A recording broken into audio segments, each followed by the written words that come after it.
Meus irmãos, nesse momento agora de pregação da palavra do nosso Deus, vamos dar sequência no Evangelho de Marcos, a exposição que vemos feito nas últimas semanas. Então vamos para Marcos, capítulo 1 ainda. Marcos, capítulo 1.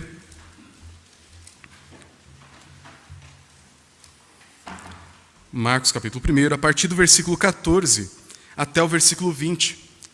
Nas últimas semanas nós começamos a ler o Evangelho de Marcos e trabalhar o ensino desse Evangelho tão precioso, o primeiro a ser escrito, o mais resumido, o mais enxuto e tão rico de lições preciosas sobre quem é o Filho de Deus, Jesus Cristo. E hoje vamos ver um pouco mais disso. Veremos agora o início do ministério de Jesus, o início do trabalho público dele com pessoas nos arredores de Jerusalém. Marcos, então, capítulo 1, do versículo 14 ao versículo 20, nos diz o seguinte: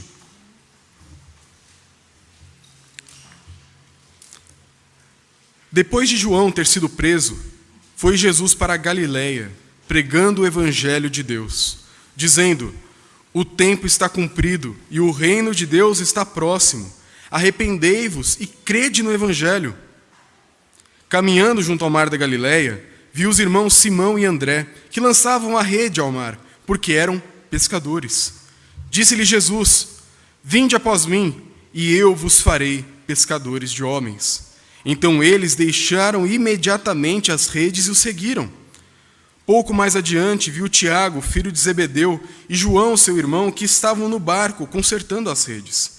E logo o chamou, deixando eles no barco a seu pai Zebedeu com os empregados, e seguiram após Jesus. Até aqui a leitura da palavra de Deus. Vamos orar mais uma vez. Pai, fala com o teu povo, ensina os teus filhos. Mas pedimos, Senhor, que juntamente com a instrução que vem na tua palavra, o Senhor nos dê do teu Espírito, para que a palavra do Senhor encontre um lugar seguro em nosso coração, lugar habitável, lugar acolhedor, lugar onde ela possa lançar suas raízes e alterar toda a nossa vida. Molda a nossa vida pela palavra, Senhor, é o que nós te pedimos. Em nome de Jesus. Amém. Meus irmãos, nós estamos encontrando aqui o início do ministério de Jesus, o começo do trabalho público dele. Um trabalho que, como você talvez já saiba por ouvir falar de quem é Jesus Cristo, da história dele, foi um trabalho que envolveu muitas pessoas, muito trabalho, muitas demandas, e com um projeto ambicioso: trazer o reino de Deus para esse mundo. Não é uma tarefa fácil. E talvez, se nós estivéssemos naquele lugar, nós bolaríamos várias estratégias para isso acontecer. E eu tenho certeza disso, porque como pastor, apesar de estar ordenado há pouco tempo, eu ouço sempre de vários irmãos aqui e em outros lugares ideias do que fazer para a igreja dar certo. Sempre tem alguém com uma boa ideia, e muitas vezes bem intencionada, de falar: olha, pastor, eu acho que se a igreja focar nisso, fizer isso, isso e isso, vai melhorar tal área. Pastor, eu acho que você devia ler tal livro. Outros pastores falam: olha, você viu tal congresso que está acontecendo? Você viu tal projeto que está sendo ensinado? Tal oficina, tal workshop? E são várias técnicas e métodos e dicas que são oferecidas para nós na igreja, para fazermos a igreja avançar, para fazer a igreja vencer. Há um tempo atrás era muito comum encontrar cursos de como fazer a igreja crescer. Deus nos livre disso, não dá para fazer isso com métodos humanos. Mas alguns tentaram. Infelizmente encheram a igreja de pessoas vazias, que não conheciam verdadeiramente o Evangelho. Mas o ponto é, lidar com a igreja, lidar com o plano de Deus, com o projeto de Deus de fazer o seu reino nesse mundo, é algo extremamente ambicioso. E se você agora pudesse dar um conselho para Deus? Claro que Deus não precisa disso, a Escritura diz isso, mas se Deus falasse assim: o que você acha, quem você acha que eu deveria chamar para me ajudar nesse trabalho? Talvez você diria: eu acho que você devia chamar o reverendo Hernandes Dias Lopes. Chama o Augusto Nicodemos. Chama um grande teólogo, um grande pregador, um homem poderoso de palavra. Chama esse aí. E quando a gente olha para a palavra de Deus na Escritura, a gente encontra Deus chamando pescadores. E é sobre esse projeto ambicioso e sobre esse convite tão humilde que eu quero falar com vocês hoje à noite, sobre o chamado do Evangelho de Jesus. E o texto se divide em duas partes bem naturais aqui. A primeira no versículo 14 e 15, mostrando Jesus pregando o Evangelho, e depois do 16 até o 20, Jesus chamando pessoas para fazerem o mesmo. E hoje eu quero falar bastante sobre o discipulado com vocês. Eu quero que a gente entenda uma visão bíblica de discipulado e como isso é essencial para a igreja seguir no caminho que Deus planejou para nós. Então o texto nos diz o seguinte, versículo 14: depois de João ter sido preso. Nas últimas semanas, nos primeiros versículos desse evangelho, nós encontramos um personagem muito importante chamado João Batista. Você se lembra da história dele? um dos maiores profetas de todos, segundo Jesus, o maior de todos, um grande pregador, um homem de Deus sem igual na sua época, sem igual em qualquer época, um homem singular na história. E esse homem foi escolhido por Deus para ser uma voz que gritava no deserto, chamando pessoas para se prepararem para a vinda do próprio Deus, chamando pessoas de todos os tipos, de todos os povos, de todas as origens, para se prepararem, porque Deus está vindo para salvar o seu povo. E na última passagem que nós vimos, João batiza Jesus no Rio Jordão e ele some de cena. Nós sabemos pelos outros evangelhos que ele foi preso. Foi preso porque, como um profeta verdadeiro de Deus, ele condenou a imoralidade do rei da sua época. Falou que o rei tinha se casado com a esposa do seu irmão, um ato horrível até mesmo em nossos dias. E por conta da sua fidelidade à palavra de Deus, uma maneira tão ousada de pregar e viver o ministério, João foi preso. E agora preso, Jesus começa o ministério. E esse é um detalhe pequeno, mas é interessante para nós entendermos. Jesus ele foi precedido por João. João preparou o caminho. E agora que João sai de cena, Jesus entra em cena. Jesus sabia exatamente o momento em que ele ia começar seu ministério. Ele não atropelou nenhuma etapa. Tudo estava acontecendo de acordo com o plano do Senhor. E nesse momento em que João, por fidelidade, é preso, Jesus agora assume o posto do grande profeta de Israel, do grande profeta do povo. E como um bom profeta, ele prega. E ele prega uma mensagem maravilhosa. E o texto nos diz que ele foi fazer um ministério, de certa forma, parecido com o de João. Eu mencionei isso no grupo familiar e não mencionei no púlpito, porque são muitas coisas que escapam do tempo que a gente tem aqui. Mas você se lembra em que lugar João pregava? Qual que era o auditório dele? O deserto. João não pregava em Jerusalém. Ele não pregava no templo. Ele não estava na sinagoga. Ele não estava num ambiente religioso, bonito e perfeito que nós imaginaríamos que um grande profeta buscaria estar. João não se preocupava com essas aparências externas. Afinal de contas, ele se vestia como um profeta de verdade. Roupa de camelo e comia o que tinha ali na região. João era um homem humilde e não estava preocupado com as aparências religiosas. Mas ele procurava a essência.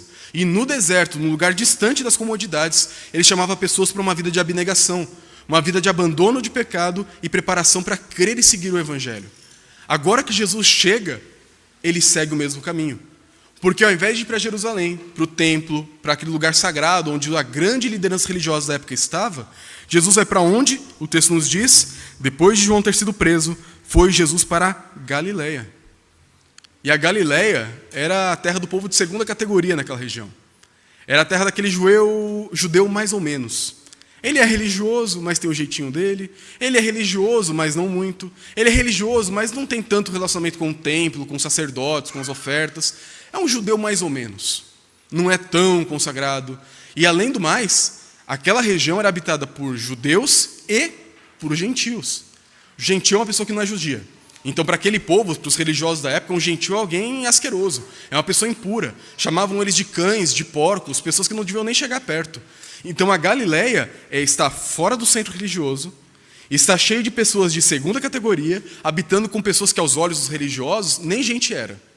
São gentios, os sujos, os imundos. É naquela terra, abandonada pela liderança religiosa, que Jesus vai pregar. Isso nos mostra algo precioso logo de cara. Deus se importa com os abandonados. Jesus não se impressiona com grandes templos. Ele não se impressiona com grandes orquestras, com grandes oratórias, com grandes multidões. E veremos mais para frente que em vários momentos da sua pregação, do seu ministério, Jesus mandou gente embora. Hoje em dia a gente luta para encher a igreja, a gente luta para chamar gente, para evangelizar e para trazer mais gente para perto de Deus. Jesus fazia o contrário. Vem cá, por que vocês estão me seguindo? Ah, porque o Senhor dá comida para a gente. O Senhor multiplica pão, o Senhor faz milagres, o Senhor nos cura. Ele fala, tá, mas vocês querem ter um compromisso de verdade comigo? Comam da minha carne e bebam do meu sangue. Vivam com esse nível de comprometimento comigo. E o que as pessoas fizeram? Foram embora. E Jesus vira para os 12 que ficaram e fala, vem cá, vocês não querem ir embora também? Jesus não se impressiona com a aparência, ele não se impressiona com números, com a beleza de um lugar, ou com a beleza de uma música ou de um sacerdócio. Ele não se importa com isso. Jesus se importa de verdade com o coração. Então ele vai para um lugar desprezado pela liderança religiosa, para um lugar de segunda categoria, para um lugar de gente esquecida e abandonada. E lá ele começa a pregar a melhor notícia de todas. Eu não sei vocês, mas quando a gente pensa nos grandes pregadores que temos hoje em dia, se a gente fosse montar a agenda deles, colocaríamos nos maiores palcos do mundo. Vamos encher o Maracanã novamente. Vamos encher grandes estádios para fazer pessoas para ouvir o Senhor Jesus. Mas será que Deus quer isso? Eu não sei. A gente teria que perguntar para ele, ele diria o que ele quer. Mas, olhando para a Escritura, parece que essa não é a maior preocupação do Senhor. não é a visibilidade, não é a mídia, não é a fama, mas alcançar pessoas que realmente precisam dele. Porque o próprio texto diz em outro momento, no Evangelho de João, que ele veio para os que eram seus, para os judeus, aqueles que tinham a palavra, que tinham os mandamentos, que tinham as escrituras, mas os seus não o receberam. E esse texto é bom porque nos mostra justamente porque Jesus se importa com nós, com cada um de nós aqui. Ele se importa com pecadores, ele se importa com pessoas que não têm a vida muito correta, ele se importa com pessoas quebradas, pessoas que são mal vistas talvez pelos crentes, pelos evangélicos de modo geral. Jesus se importa com aqueles que são esquecidos, e ele vai atrás deles para pregar. E isso é fundamental para entendermos agora a mensagem de Cristo, porque essa mensagem que ele traz ela é extremamente absurda para todas as épocas. Olha o que ele diz: ele veio para Jerusalém, ele veio para Galiléia pregando o evangelho de Deus. E o que ele dizia enquanto pregava o evangelho de Deus? O tempo está cumprido e o reino de Deus está próximo. Arrependei-vos e crede no evangelho. Então a primeira coisa que esse texto vai nos mostrar é que a pregação de Jesus é uma pregação extremamente contracultural. Porque a pregação de Jesus não era para agradar as pessoas com aquilo que elas queriam ouvir. O que Jesus vem pregar para esse mundo é que, nesse mundo que nós vivemos, dominado pelos judeus, dominado pelos romanos, dominado pelos gregos, dominado pelo pecado, pela morte, pelo inferno, está chegando um novo reino. Esse reino está chegando tão perto, mas tão perto que a gente quase sente o cheiro dele chegando. Esse reino está chegando cada vez mais perto. E para entrarmos nesse reino, fazermos parte desse grande reinado de paz que Deus está trazendo para o mundo, nós temos que fazer duas coisas. E antes de entender que coisas são essas, é importante que você entenda por que é tão importante isso aqui. Quando a gente fala de reino hoje, para um Brasil em que nós não temos reis e rainhas, isso não parece ter tanto impacto para a gente. Mas em países em que trabalham com o sistema da monarquia, a figura de um rei é algo extremamente importante.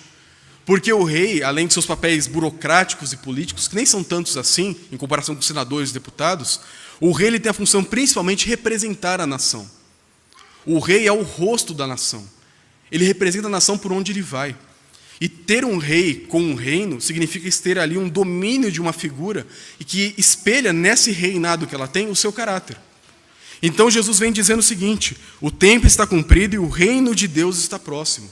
Ou seja, está chegando agora uma nova maneira de viver nesse mundo. Um rei está se aproximando, trazendo com ele todo o seu domínio. E isso não é uma coisa fácil de se ouvir.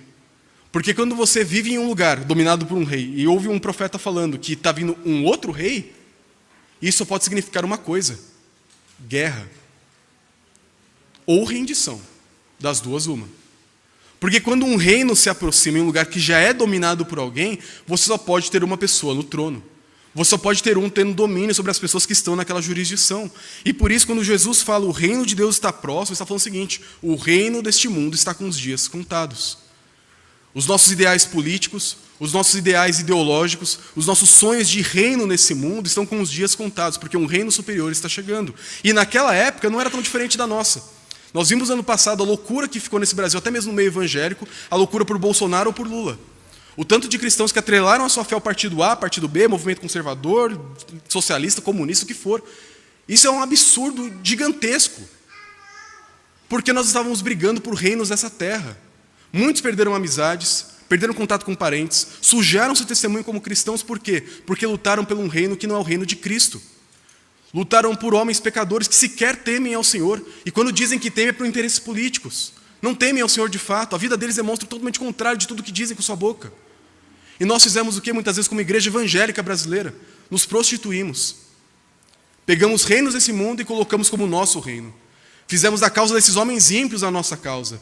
Fizemos da proclamação corajosa e ousada, de defensiva da nossa boca, a briga por partidos políticos. Naquela época não era diferente. Naquela época, quem que dominava? Roma. Um império, de certa forma, se fosse bem anacrônico aqui, socialista, comunista, dominador. Era um tirano que dominava e obedecia a quem tinha juízo, senão você morria. Simples assim. Era um governo dominador e totalitário.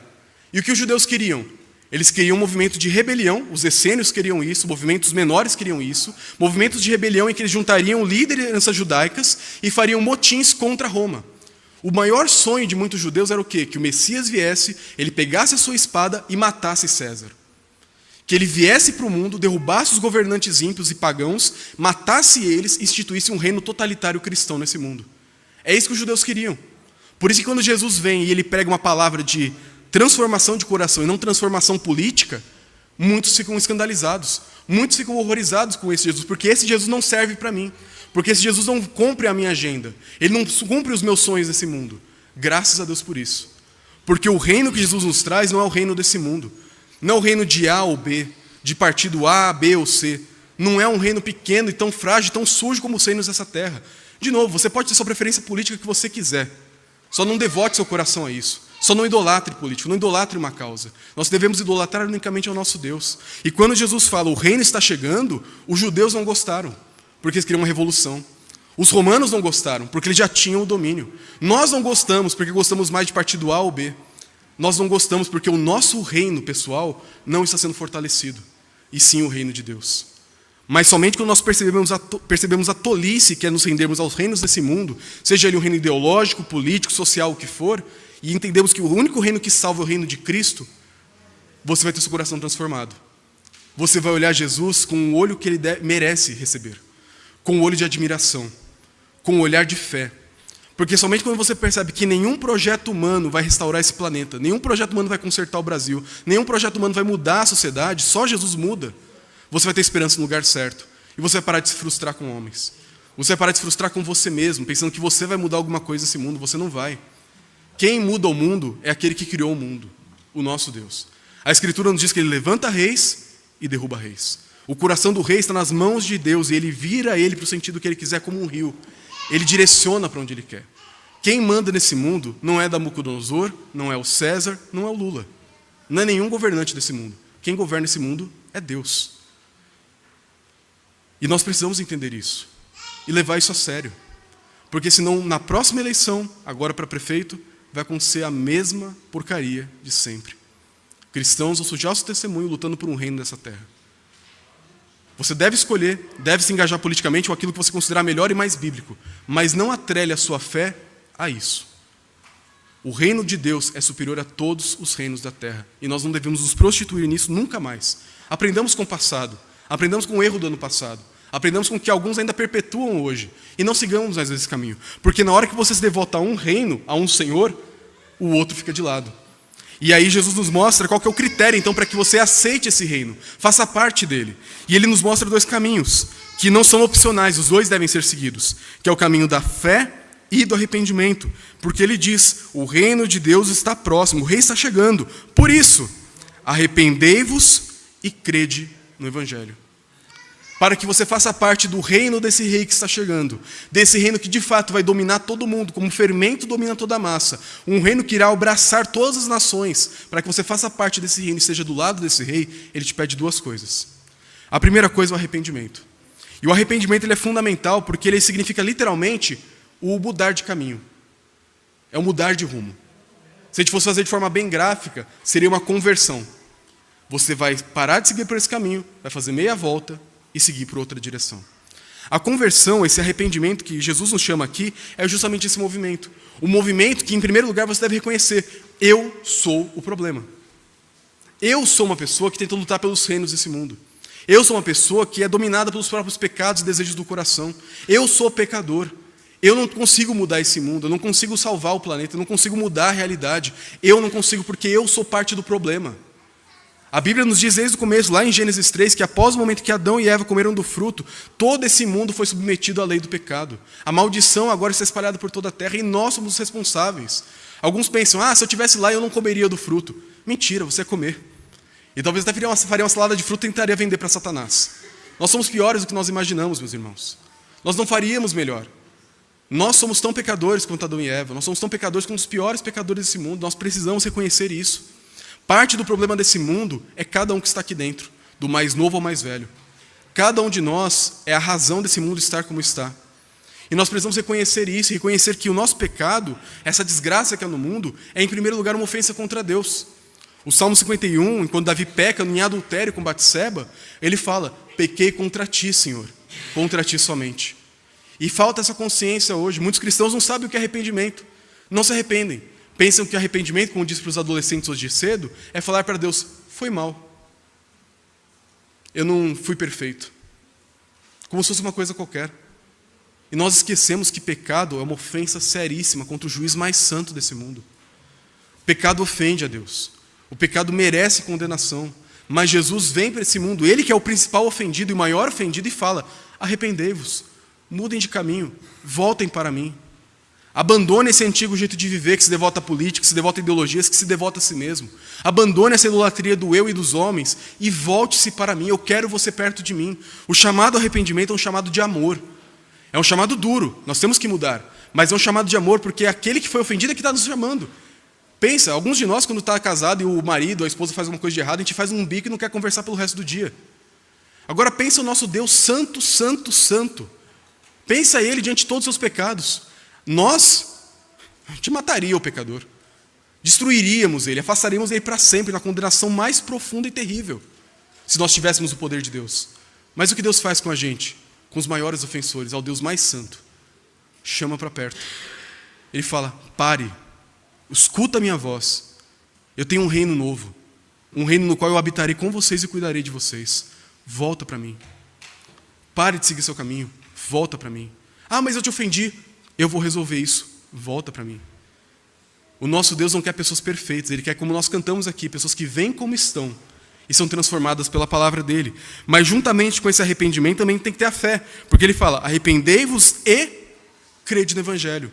Creia na boa notícia de que Deus está vindo para reinar nesse mundo e ele quer você perto dele. Por isso, como que eu sei que eu sou um cristão de verdade? Não estou me enganando. Em primeiro lugar, você tem apreço pelo reino de Deus. Esse é o seu maior sonho. Estar debaixo do domínio de Deus, ser parte do plano dele de salvar um planeta, de mudar esse mundo, de mudar a história, de fazer parte desse povo santo, transformado pelo próprio Deus. E como que eu sei que eu estou nesse caminho? Porque você dia a dia tem voltado para Deus.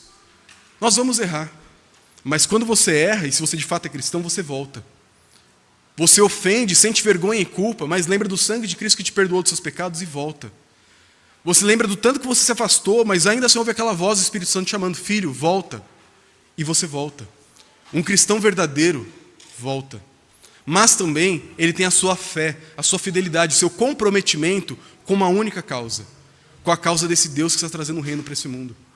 Então o cristão verdadeiro é alguém que tem o movimento de retornar sempre para o seu Deus, mas enquanto está próximo, vive em fidelidade, igual no casamento com esse Deus.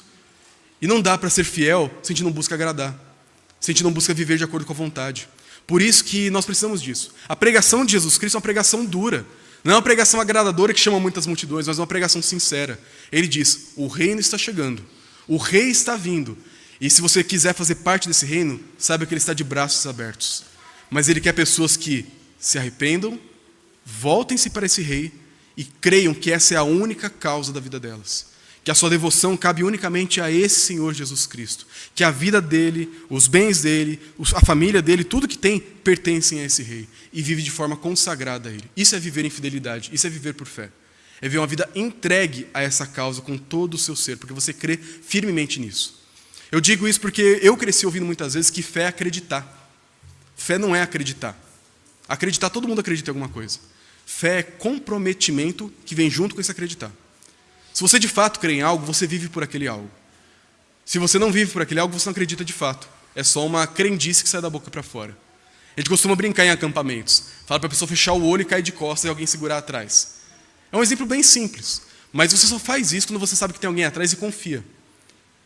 Você tem fé de que alguém vai te segurar? Sim, então se joga. A fé nossa não é uma fé cega como esse exemplo, mas é uma fé que nos chama a vários comprometimentos, que só vão se mostrar verdadeiros na medida em que nós vivemos a eles. Por isso que não dá para ser cristão fora da igreja. Não dá para ser cristão sem uma vida de santificação, uma vida de luta contra o pecado. Não dá para ser cristão do nosso jeito. Nós temos que ser cristão do jeito do reino de Deus. Porque se eu não sou fiel ao reino, eu não faço parte dele. Por isso o comprometimento com Jesus é essencial, junto com aquele convite gracioso que chama a gente de volta. Ele primeiro te chama para perto, então ele te fala: agora que você é meu e está perto de mim, vive em fidelidade às leis do meu reino. Viva fiel a mim, como rei da sua vida. Isso é a verdadeira fé. É uma fé comprometida, dia a dia, com Jesus Cristo. E se parasse aqui, nós teríamos o maior homem, o maior Deus, pregando a maior mensagem e ponto. Seria maravilhoso. Mas o texto continua de uma forma estranha. Versículo 16 a 20 nos conta agora Jesus chamando pessoas para ajudar ele a pregar esse evangelho.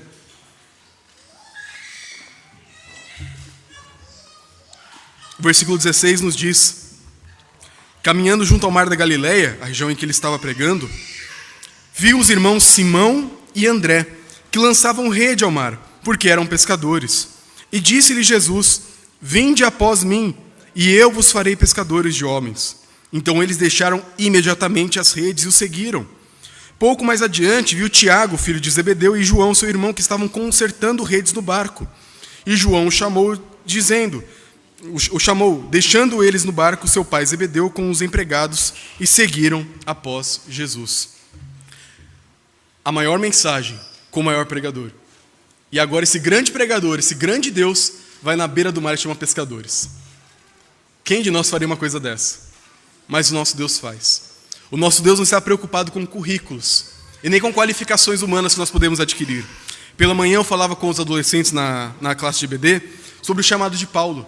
E no capítulo 26 do livro de Atos, quando Paulo faz uma defesa diante de Festo e de Agripa, ele fala o seguinte: olha, os judeus que me acusam sabem muito bem de onde eu vim e quem eu sou. Eu sou judeu de judeus, da tribo de Benjamim, estudei na melhor escola, com o melhor professor, com as melhores notas. Eu sabia tudo, eu fazia tudo e vivia tudo da forma correta. Eu era tão zeloso e tão comprometido com tanta fé nessa fé, que eu matava, torturava e perseguia pessoas que negavam essa fé. Eu matava, torturava e fazia blasfemar pessoas por seguirem a Jesus Cristo, que eu odiava. E Paulo fala, e eu era incomparável com os da minha geração. Singular.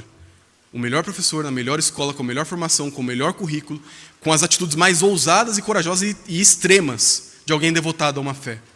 Paulo matava, perseguia e torturava pessoas por crerem em Jesus.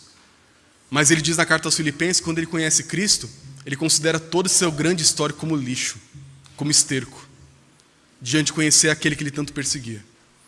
Jesus não se importa com currículos. Ele não chamou Paulo por Paulo ser quem ele era. Ele chamou Paulo porque ele iria tornar Paulo, instrumento dele, pregador, um servo sofredor do servo sofredor que é Jesus Cristo. Então agora, quando Jesus chega na beira do mar, ele encontra duas duplas de irmãos, André e Pedro, e João e Tiago. Homens que não tinham preparo formal teológico. Diferente de Paulo, eles não estudaram com Gamaliel. Eles, provavelmente por terem sido judeus e crescido na Galileia, tiveram recebido alguma instrução na sua infância, na sua adolescência. Provavelmente eles não eram iletrados no sentido de não saber nada, eles sabiam alguma coisa, mas não tinham um ensino formal como Paulo. Eles não eram teólogos, eles não fizeram um seminário como eu fiz para me preparar para ser pastor. Eles não tiveram essa preparação, não tiveram que ler o Berkoff, o Bavinck, o Calvino, ou seja lá quem foi. Eles não tiveram que ler nada, eles não sabiam de nada disso. Afinal, nem existiam na época. Mas eles não tinham esse conhecimento técnico e profundo teológico. Eles sabiam pegar peixe. É isso que eles sabiam fazer. Tanto que nos dois relatos de Simão e de André e de Tiago e de João, os dois estão fazendo a mesma coisa. No caso de Simão e de André, eles estão lançando redes.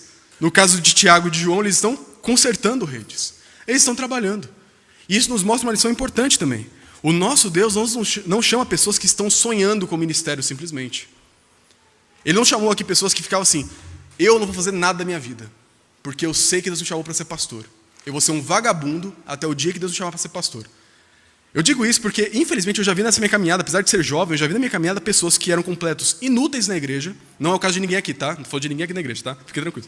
Mas já vi em alguns lugares pessoas que eram completos inúteis na igreja. A pessoa não tinha capacidade de limpar uma sujeirinha que tinha no chão, de ajudar a fechar uma janela quando precisava, de chegar na hora de se comprometer com os trabalhos, de ajudar com os trabalhos da igreja. A pessoa não tinha a mínima capacidade de fazer isso, mas o sonho da pessoa era ser pastor. Martin Lloyd Jones, um grande pregador do século passado falecido, ele era médico da rainha da Inglaterra. E ele abandona o posto de médico da rainha para ser pastor. E ele escreve um dos seus livros, ninguém pode ser um pregador do evangelho se não servir para outra coisa. Porque tinha muitas pessoas na época dele, século passado, que faziam assim, eu não sirvo para ser médico, não sirvo para ser advogado, não sirvo para ser padeiro, eu não sirvo para nada, eu acho que eu devo ser pastor, né? Que tolice. Que azaradas essa igreja tem pastores que são incompetentes. O ponto que Martin Lloyd Jones levanta é que Deus ele quer pessoas que trabalham. Ele quer pessoas que servem. E que dentro do serviço que já tem, ele chama para servir ele de forma dedicada. Então, aqui ele chama pessoas que estão trabalhando. Homens que cuidavam da sua empresa familiar. Tiago, João, Pedro e André, eles eram homens que tinham condição financeira até boa. Para ser pescador naquela época, ter um barco com empregados, como é o caso de Tiago e João, não era porque você passasse necessidade. Eles não eram pobres pescadores ribeirinhos no mar da Galileia. Eles eram homens que tinham uma empresa familiar, talvez de gerações. Eles tinham o próprio barco. Eles tinham redes e redes. Tinham servos que ajudavam. Eles tinham uma vida boa. E Jesus chama eles enquanto trabalham. Ele chama pessoas que já estão na atividade. Então isso é importante para nós, que aqueles que almejam servir mais no corpo de Cristo, almejam servir a igreja de Deus, seja na área que for, não necessariamente como pastor, mas qualquer área. Eu sonho em me dedicar mais para Deus. Trabalhe hoje. Faça o serviço bem feito. Seja uma pessoa trabalhadora desde já. Jesus não procurou vagabundos. Ele procurou pessoas que trabalhavam. E agora vai reorientar esse trabalho para uma área específica. E ele mostra o seguinte nesse texto. Ele chega para eles e diz, versículo 17, vinde após mim. E isso é interessante porque Jesus chama eles não para uma caminhada teórica, mas prática também.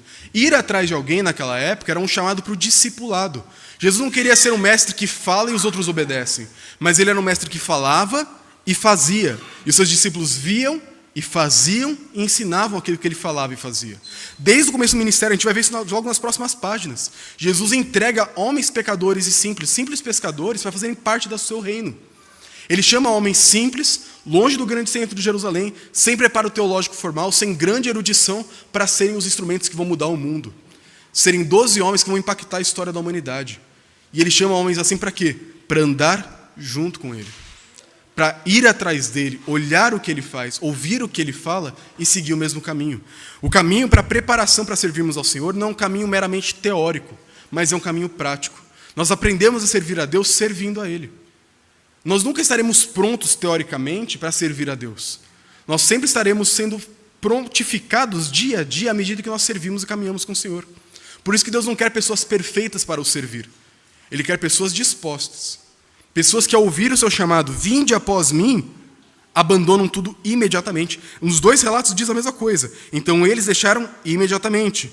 Deixando-lhes no barco seu pai e Zebedeu, com os empregados, seguiram após Jesus. É imediato. Eles ouviram o chamado e entenderam. Chegou a hora. E eles abandonam para trás a sua fonte de renda, o trabalho da família, um legado de gerações. Abandonam tudo aquilo agora para servir um mestre que apareceu. Um mestre que agora chama eles para fazer um novo tipo de pescaria. O versículo 17 diz, vinde após mim e eu vos farei pescadores de homens. E por muito tempo eu li esse texto sem atenção. E eu pensava que era um anzol que eles usavam aqui. Mas o texto mesmo diz, uns lançavam rede e outros consertavam redes. E a palavra para pescar aqui é a palavra de pescar com rede. Eram redes de 6 metros com pedras na ponta, que os pescadores iam, jogavam lá e puxavam depois. Você não vai ver em nenhum lugar Pedro usando um anzol na Bíblia. E por que isso é importante? Porque alguns detalhes são propositais na Escritura. A gente encontra aqui um detalhe repetido 3 vezes no texto, a rede, o formato de pesca com rede, porque o que Jesus tem em mente não é uma colheita de pessoas mínima. Jesus tem um plano grandioso. Quando se lança uma rede, pode ser que você pegue apenas um peixe. Pode ser que você pegue apenas 2 peixes. Mas quando a gente olha as pescarias que Jesus abençoou nos evangelhos, o que a rede traz? Mais peixes do que a própria rede pode aguentar. E por que isso é importante? Eu sempre li esse texto com um anzol em mente. Eu pensava, é 1 em 1. Eu vou lá, eu vou encontrar um amigo descrente, um colega de trabalho, um parente. Eu vou pegar aquele anzol, vou preparar a melhor isca personalizada lá. Eu vou lançar e vou ficar meses, dias e anos lá só esperando ele morder a isca. E quando morder eu vou puxar um. E eu vou falar, eu pesquei uma pessoa para Jesus. Essa era a mentalidade que eu tinha. Mas quando a gente entende que Jesus está falando de redes, ele tem um projeto muito mais ambicioso em vista. O plano de Jesus não é um crescimento numérico pontual, ainda que ele permita isso em alguns momentos.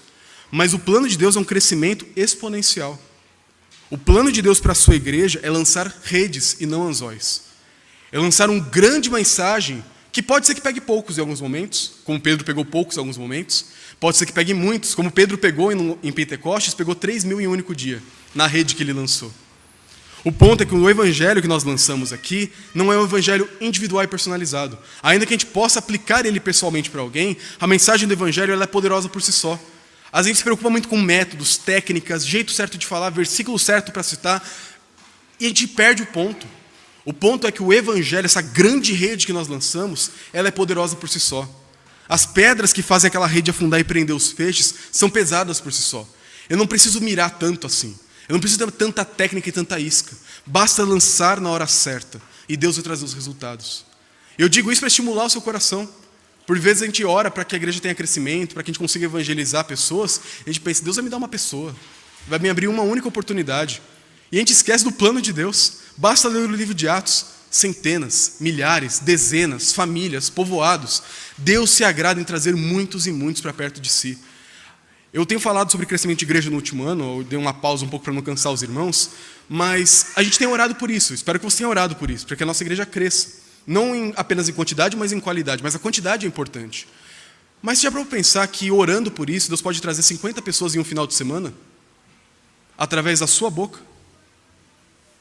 Que através de você orando para que Deus traga crescimento para a sua igreja, e use você como instrumento poderoso, Ele traga para cá na semana que vem 120 pessoas?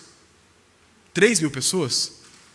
Eu não estou falando que isso vai acontecer, mas pode acontecer. Só que às vezes a nossa fé é do tamanho de um anzol, e não do tamanho de uma rede.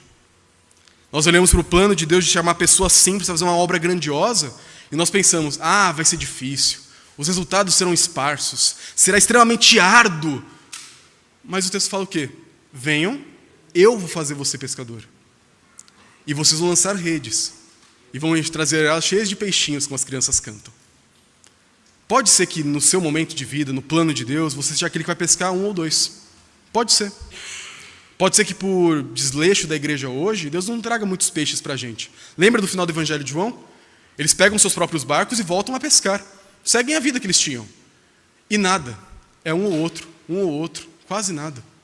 Mas quando Jesus fala, lança a rede do outro lado, o que acontece? Se enche. Por vezes a gente não vê crescimento, a gente não tem como falar que é exatamente o motivo pontual de cada igreja, mas pode ser que às vezes aconteça porque nós não temos fé em Jesus. Nós não dependemos mais dele. Nós pensamos que a evangelização é aquela coisinha no anzol com a isca perfeita que você preparou, quando na verdade é uma rede que a gente lança. A gente só tem o dever de lançar. É só isso que a gente tem que fazer. Jesus não falou para Pedro, lança para o outro lado, na hora certa, na hora que você vê que tem um cardume passando, você joga primeiro uma salsicha lá na água, você joga uma isca, joga uma coisa. Não, só joga do outro lado. O trazer os peixes não depende de você, Pedro, não depende de nós, igreja. Deus traz. O que resta para nós é lançar as redes. Pregar, com grande expectativa do que Deus pode fazer. E essa jornada, que parece boa demais para ser verdade, só é real por causa de um único detalhe nesse texto. Eu vos farei. Se não for Deus do nosso lado, a igreja não vai para frente. Por isso, agora, caminhando para o final dessa mensagem, Jesus não errou na sua estratégia, quando chamou pescadores sem preparo teológico. Ele não errou ao chamar pescadores para lançar redes e pescarem pessoas. Ele acertou. Porque ele estava mostrando pela fraqueza dos meios daqueles homens o poder do evangelho que tem para pregar. A rede que nós temos, meus irmãos, é extremamente poderosa. Porque não fomos nós que consertamos, não fomos nós que criamos essa rede. É o próprio Senhor Jesus Cristo que nos dá, que é o evangelho. Por isso, nosso dever é pregar. Lança a rede. Tenta. O Pedro, depois de passar uma noite inteira sem pescar nada, ele tinha pouca fé de que ia pescar alguma coisa. Mas quando Jesus fala lança de novo, ele lança e consegue muitos peixes. Às vezes o que falta para nós é esse estímulo, essa expectativa grandiosa que o evangelho nos oferece. Lembre, não é você que vai trazer o peixe. Você só vai lançar a rede. É só isso. Se você pregar o evangelho com fidelidade numa praça, no trabalho, na escola, em casa, na internet, Deus vai trazer os peixes. Mas lance, e lance com expectativa. Porque Deus pode fazer coisas que a gente não consegue nem imaginar. Através de pescadores, enfermeiros, advogados, professores, donas de casa como nós. Não é a nossa capacidade, não é o nosso poder, é aquele que nos chamou.